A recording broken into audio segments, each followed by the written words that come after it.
ব্যবসা বাণিজ্যের বিশ্লেষণ নিয়ে ডিবিসি নিউজের নিয়মিত আয়োজন ইসলামিক ব্যাংক টালিখাতায় স্বাগত জানাচ্ছি। আপনাদের সাথে আছি আমি রিফাত তাসনভা। শিল্প খাতে জীবন শক্তি প্রাকৃতিক গ্যাস, কিন্তু সাম্প্রতিক সময়ে গ্যাসের দাম বৃদ্ধি এবং সরবরাহ ঘাটতি নিয়ে বিতর্কের যেন কোনো শেষই নেই। অন্যদিকে শিল্প মালিকরা বলছেন গ্যাসের দাম বৃদ্ধির কারণে বেড়ে যাচ্ছে উৎপাদন খরচ, এতে প্রতিযোগিতার বাজার হারাচ্ছে বাংলাদেশ। কিন্তু এই দাম বৃদ্ধির কারণ কি? এতে লাভই বা কার? সরকারের রাজস্ব আয়, নাকি শিল্পের টিকে থাকার লড়াই, নাকি এই দুইয়ের মাঝে লুকিয়ে আছে জ্বালানি মিশ্রণ এবং টেকসই শিল্পনীতির পথ? এসব নিয়েই আজ আমাদের আলোচনায় শিল্পে গ্যাসের দাম বাড়লে লাভ কার। আলোচনা করতে আমাদের সঙ্গে যুক্ত আছেন কনজিউমার অ্যাসোসিয়েশন অব বাংলাদেশ ক্যাবের জ্বালানি উপদেষ্টা অধ্যাপক শামসুল আলম এবং আছেন বিকেএমএ নির্বাহী সভাপতি ফজলে শামীম এহসান। আপনাদের দুজনকেই স্বাগত জানাচ্ছি আজকের টালিখাতার আয়োজনে। শুরুতে আমি একটু ফজলে শামীম এহসান আপনার কাছে একটু যেতে চাচ্ছি। শিল্পে গ্যাসের দাম আমরা দেখেছি বিভিন্ন সময় বাড়ানো হচ্ছে, সর্বশেষ গ্যাসের দাম বাড়ানোর প্রস্তাব আবারও কিন্তু করা হয়েছে। এই দামটা বাড়লে শিল্পের কি ধরনের প্রতিবন্ধকতার মুখোমুখি হচ্ছেন আপনারা? উৎপাদনে কি প্রভাব পড়ছে একটু ছোট করে বলবেন। জি, আসসালামু আলাইকুম, ধন্যবাদ। যে আমি আসলে একটা জিনিস একটু যেহেতু স্যার আছেন এখানে, উনি বিস্তারিত বলবেন যে দাম বাড়লে কার লাভ।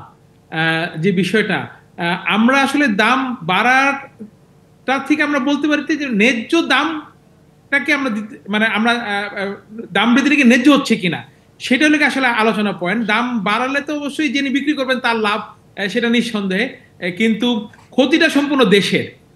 কারণ যখন শিল্পায়ন বাধাগ্রস্ত হবে তখন কিন্তু দেশের অর্থনীতি বাধাগ্রস্ত হবে, তখন কিন্তু দেশের সাধারণ জনগণ কিন্তু সেটা আসলে ভুক্তভোগী হবে এবং সেটার দামটা কিন্তু সাধারণ জনগণেরই ইনডাইরেক্টলি পে করতে হয়। ফলে দাম বাড়লে আসলে দেশের লাভ হয় না, দাম বাড়লে আসলে যারা মানে দেশের ভালো চায় না আমি মনে করি তাদের লাভ হতে পারে। কিন্তু এখানে ফজলে শামীম এহসান এখানে একটি কথা আছে, এখানে কথাটা হচ্ছে এখানে কিন্তু বলা হয়েছে সরকার সাময়িকভাবে যে দামটি প্রস্তাব করেছে সেটা করলে কিন্তু বছরে সরকারের 34,000 কোটি টাকা তারা অতিরিক্ত পাবেন এবং এখানে একটি সাময়িক লাভ কিন্তু এটাকে মনে করছে সরকার, কিন্তু সেই সরকারের সেই লাভটি কি আসলে টেকসই হবে কিনা সেটা আপনার কি মনে হয়? এখন অব্যবস্থাপনার খরচ যদি নাকি গ্রাহককে দিতে হয়, যদি সরকারের অব্যবস্থাপনার যে তাদের যে দুর্নীতি দীর্ঘদিনের যে তাদের জ্বালানি মিক্সিং এর যে ভুল একটা নীতি, যেটা বারবার আমাদের ক্যাব থেকে বলে আসা হয়েছে, আজকেও নিশ্চয়ই আবার বলবেন, সে সেই সেই অব্যবস্থাপনার পেটা যদি আমাদেরকে করতে বলেন এবং সে যদি বলেন যে সেইটার রেভিনিউটা সরকার পাবে, সেটা কখনোই আসলে গ্রহণযোগ্য একটা যুক্তি হতে পারে না। গ্রহণযোগ্য যুক্তি আমি যদি বলি যে আসলে এটা খরচ হওয়া কত ছিল, অথবা আমি যদি বলি আমার প্রতিযোগী দেশগুলোর দাম কত সেটার সাথে আমাদের দামের আপনি যদি তুলনা করেন, সেক্ষেত্রে আমি বলবো যে এটা অযৌক্তিক এই এই বৃদ্ধিটা। কারণ আমার প্রতিবেশী সবগুলো দেশের থেকেই একমাত্র চায়না ছাড়া আমাদের দাম অলরেডি বেশি আছে, সেখান থেকে বাড়ানোর আর কোনো সুযোগ নেই। এখন সরকারের যে অব্যবস্থাপনা লস, সেটার দাম তো আর গ্রাহক নিশ্চয়ই দিবেন না। জি, জনাব শামসুল আলম আপনার কাছে একটু যেতে চাচ্ছি, যেহেতু পার্শ্ববর্তী দেশের কথা এসেছে সেক্ষেত্রে আপনার কাছে একটি প্রশ্ন থাকবে। আমরা দেখেছি পার্শ্ববর্তী যে দেশগুলো রয়েছে সেখানে নিরবিচ্ছিন্ন গ্যাস কিন্তু সরবরাহ করতে পারছে সরকার এবং উৎপাদনে গ্যাসের সংকট বা গ্যাস সংক্রান্ত যে প্রতিবন্ধকতা সেগুলো কিন্তু নাই। বাংলাদেশে এটি কেন সম্ভব হচ্ছে না? দেখেন, দুর্ভিক্ষ সৃষ্টি করা হয়, যেমন একটা কথা বলা হয় দুর্ভিক্ষ সম্পর্কে, এই উপমহাদেশে বহুবার দুর্ভিক্ষ হয়েছে। এই দুর্ভিক্ষ নিয়ে অমর্ত্য সেন গবেষণা করে নোবেল পেয়েছেন। তো জ্বালানি সংকট নিয়ে সেই প্রেক্ষাপটটাই আমি সামনে আনতে চাই। জ্বালানি বুভুক্ষার শিকার শুধু ইন্ডাস্ট্রি নয়, সব কনজিউমার ক্লাসে। আবার শিখতো ভয়ানক রকম, আপনি তো বাসা বাড়িতে রান্না করে খান, গ্যাস পান কিনা আপনি আপনাকে জিজ্ঞেস করেন, এলপিজি সাপোর্ট আপনাকে ব্যবহার করতে হয়, পাইপলাইনে গ্যাস লিক হচ্ছে, আপনি সেখানে সেফটি অ্যান্ড সিকিউর নয়। এরকম ধরনের জ্বালানি ব্যবস্থা বা জ্বালানি মানে এনার্জি সিস্টেম কোনো জায়গায় কোনো দেশের জন্য আদর্শ হতে পারে না। তো এই জিনিসগুলো আমার বিবেচনায় আমরা টিকিয়ে রাখছি। আমরা গ্যাস রপ্তানি করা ঠেকাতে গেছি, আমরা কয়লা রপ্তানি করা ঠেকিয়েছি, আমরা বিদ্যুৎ রপ্তানি করব সেটা সেটা ঠেকিয়েছি। কিন্তু ঠেকানোর সঙ্গে সঙ্গে আমরা আমদানিকারক দেশে পরিণত হয়ে যাব, আমাদের আমদানি করে খেতে হবে। আর যে দেশ রপ্তানি করার বিরুদ্ধে যুদ্ধ করেছে, এটা কি একটা চরম অস্বাভাবিক অবস্থা না? এটা কি সত্যিকার অর্থে নিয়ম করে আইন করেই করে নিয়েছি আমরা? তা না হলে তো এটা হওয়ার কথা না। এই জাতি এইরকম নিয়মের মধ্যে, এইরকম কানুনের মধ্যে গেল কেন? সংবিধানে বলা আছে যে জনগণের অভিপ্রায় আইন, তা যদি হয়ে থাকে, তা আমি আমার গ্যাস ব্যবহার করব, রপ্তানি করব না। সেই গ্যাস উত্তোলন করার জন্য 2008 সালে আমি টাকা দিলাম, সেই টাকা 2022 সালে এসে দেখলাম যে 65% খরচ হয়নি, বাদ বাকি 35% বিদেশি ঠিকাদারদের বেতন দিতে, বিল দিতে শেষ হয়ে গেছে। আমার গ্যাস উত্তোলনের সক্ষমতা উন্নয়ন হলো না, আমি গ্যাস উত্তোলনের জন্য নিজস্ব কোনো সক্ষমতা তৈরি করলাম না, বিনিয়োগ ব্যয় বাড়ালাম না।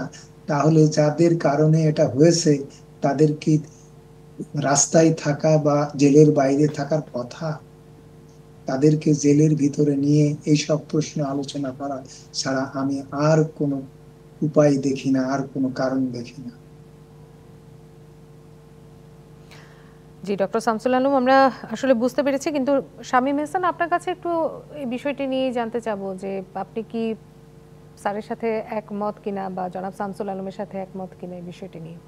না, নিঃসন্দেহে আমরা তো একমত, এবং আমি শুরুতেই বলেছি যে এটা উনি স্যার যেটা বললেন সেটা তো আসলে অব্যবস্থাপনাটাকে উনি সুন্দর করে ব্যাখ্যা করলেন। আমি খুব মানে এক ওয়ার্ডে বলতে চেয়েছিলাম যে এই যে টোটাল যে আমার যে জ্বালানি মিক্সিং এর আমার কিভাবে হবে, আমরা যে একটা আমদানি নির্ভর একটা জ্বালানি যে পরিণত হলাম, আমাদের নিজস্ব, আমরা সারা জীবন শুনেছি যে আমাদের গ্যাসের উপরে বাংলাদেশ ভাসছে, সেখানে হঠাৎ করে আমরা আমদানি নির্ভর, আমাদের বিদ্যুৎ খাত বলেন, গ্যাস জ্বালানি, টোটাল জ্বালানিটি আমরা আমদানি নির্ভর জ্বালানির দিকে আমরা আস্তে আস্তে ধাবিত হলাম, এবং সেই জন্যই তো এইসব সংকটগুলা আমাদের সৃষ্টি হলো।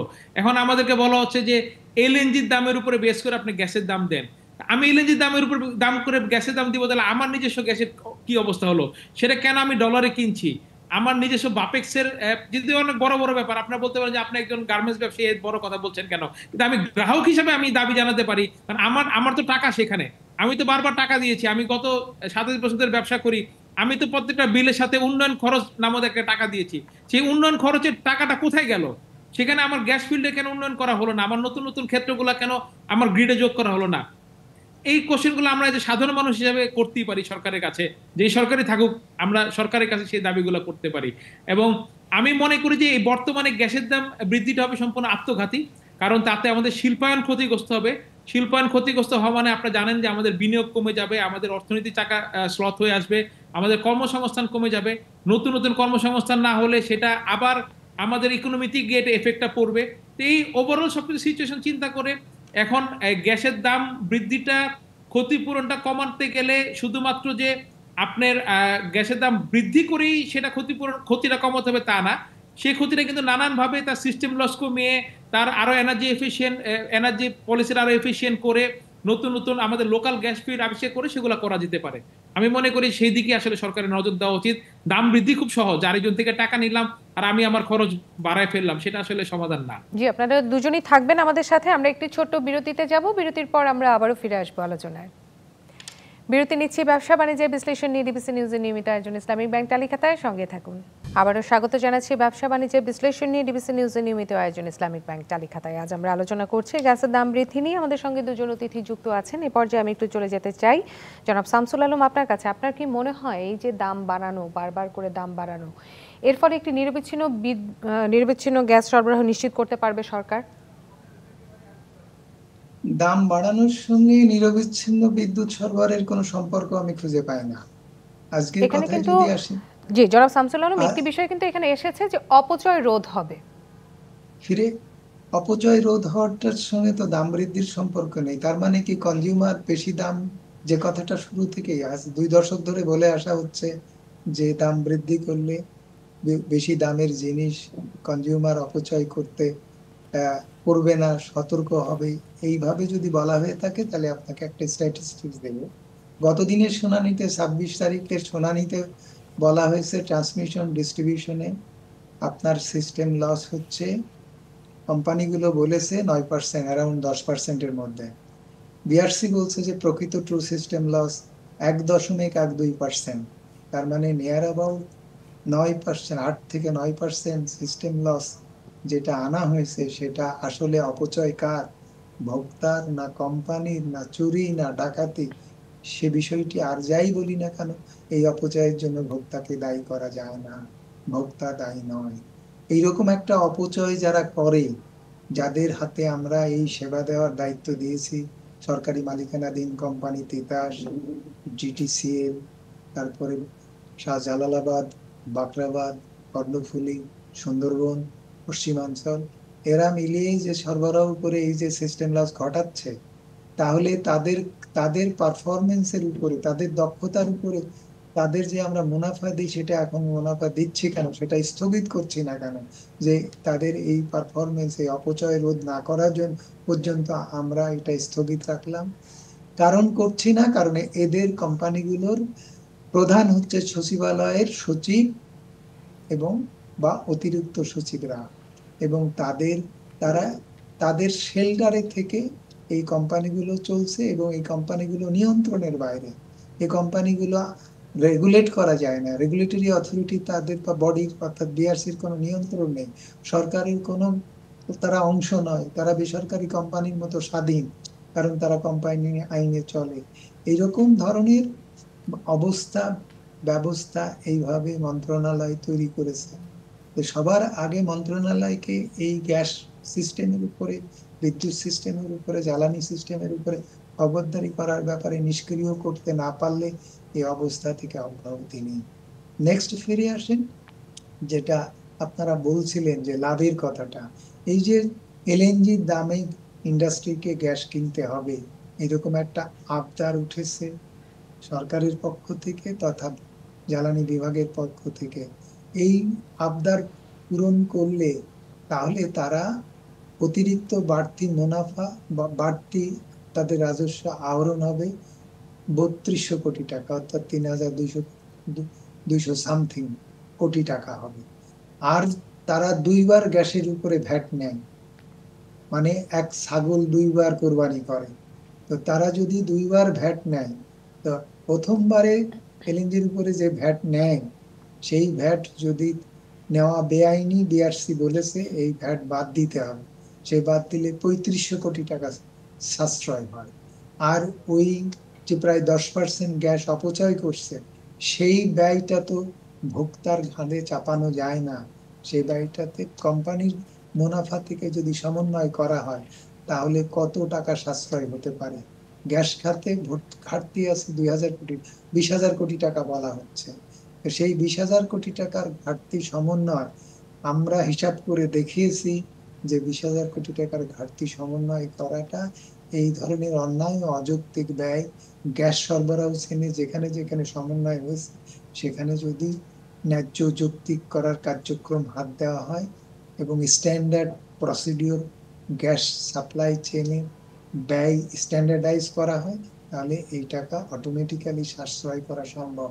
তার তো প্রমাণ পেলেনি এই দুটা উদাহরণ, যেখান থেকে ৩৫০০ কোটি টাকা অর্থাৎ ৩,৫০০ কোটি টাকা, আর 10% সাশ্রয় করলে তো প্রায় 10,000 কোটি টাকার উপরে চলে আসবে। তো এখানেই তো আমার প্রায় 15,000 কোটি টাকা আসলো। আরো সব এই সমস্ত কোম্পানিগুলোকে নানাভাবে লাভের হিস্সা দেওয়া হয়, সেগুলোর উপরে হাত দেওয়া।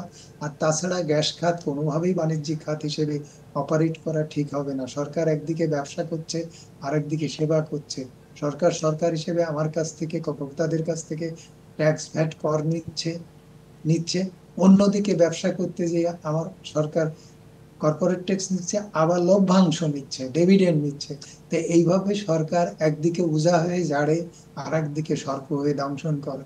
সরকারের এই ধরনের চরিত্র সরকারের চরিত্রকে কলঙ্কিত করেছে। সুতরাং সরকারকে সেবক হতে হবে, জনগণের কল্যাণ নিশ্চিত করতে হবে, এবং ব্যবসা ও বিদ্যুৎ খাতকে সেবা খাত হিসেবে প্রতিষ্ঠিত করতে হবে। সরকার ব্যবসায়ী হবে না, সরকার সেবক হবে। সরকার কর নেবে, মুনাফা নেবে না।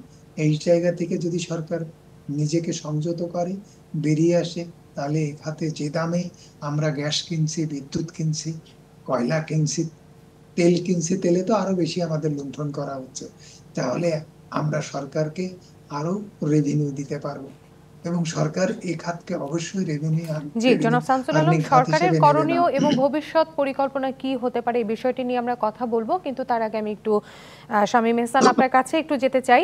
আমরা দেখলাম যে গণশুনানির আয়োজন করা হচ্ছে গ্যাসের দাম নির্ধারণের বিষয়ে, সেখানে শিল্প মালিকরা অংশগ্রহণ করছেন, নাগরিক সমাজের প্রতিনিধিরাও সেখানে অংশগ্রহণ করছেন।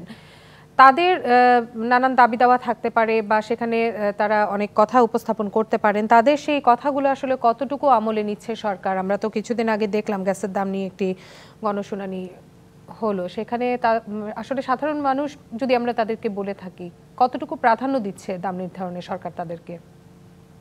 না, একটা সময় তো ছিল যে যখন এটা আসলে একটি জাস্ট একটা আনুষ্ঠানিক একটা অনুষ্ঠানে পরিণত হয়েছিল, যে যেখানে আসলে আমরা যাই বলতাম না কেন সরকার একটা তাদের যেই সিদ্ধান্ত সেটা চাপিয়ে দিত, এবং সরকার সেটা অনুধাবন করে তারপরে তারা আইনও পরিবর্তন করলেন যে আসলে এই গণশুনানির কোনো প্রয়োজনীয়তাই নাই, তারা নিজেরাই যা ইচ্ছা তা করে নিতে পারেন, জনগণের কোনো দাম নাই। তবে পরিবর্তিত যে একটা এখন রাজনৈতিক পরিস্থিতি, আমার কাছে ধারণা করা হচ্ছে যে এখন হয়তোবা কিছুটা জনগণের কথার মূল্য দেওয়া হবে। এই জন্যই গণশুনানিগুলা করা হচ্ছে না, এবং বিআরসি যিনি বর্তমান চেয়ারম্যান আছেন তিনি কিছুটা আমার মনে হয় যে জনবান্ধব একটা পরিবেশ সৃষ্টি করতে পারবেন বিআরসির ভিতরে, এবং আমাদের যে মতামতগুলো সেটাকে মূল্যায়ন করেই একটা যুক্তিযুক্ত ব্যবস্থা নেবেন। অতীতের মতো চাপিয়ে দেওয়ার সংস্কৃতি থেকে হয়তো আমরা বেরিয়ে আসতে জি, পারবো। আপনি বলতে চাচ্ছেন বিগত কয়েক বছর যেমন অনৈতিকভাবে দাম বাড়ানো হয়েছিল, এবার তা হবে না, এটা আপনাদের প্রত্যাশা। জনাব শামসুল আলম, আপনার কাছে আবার একটু যেতে চাচ্ছি সেই বিষয়টি নিয়ে। আপনি বলছিলেন আসলে সরকারি ঠিক এই মুহূর্তে কি ধরনের পদক্ষেপ গ্রহণ করা উচিত, এবং একই সাথে একটু আপনি ছোট করে বলবেন যে নতুন যে গ্যাস ক্ষেত্রগুলো সেগুলোর ভবিষ্যৎ কি? সেগুলো সরকারকে বেঁধে দিতে হবে যে কোনো অবস্থায় এই যে 25% এলএনজি আমদানি করা হয়েছে, এর থেকে কোনো অবস্থাতে এলএনজি আমদানির পরিমাণ বাড়বে না। সরকার মনে করছে যে 2030 সাল পর্যন্ত 30 সালে 75% এলএনজি আমদানি হবে আর 25% দেশীয় গ্যাস হবে। এই কথা বলে যদি সরকার প্রচার করতে থাকে তাহলে দেশীয় গ্যাসের উৎপাদন কোনোদিনই বাড়বে না।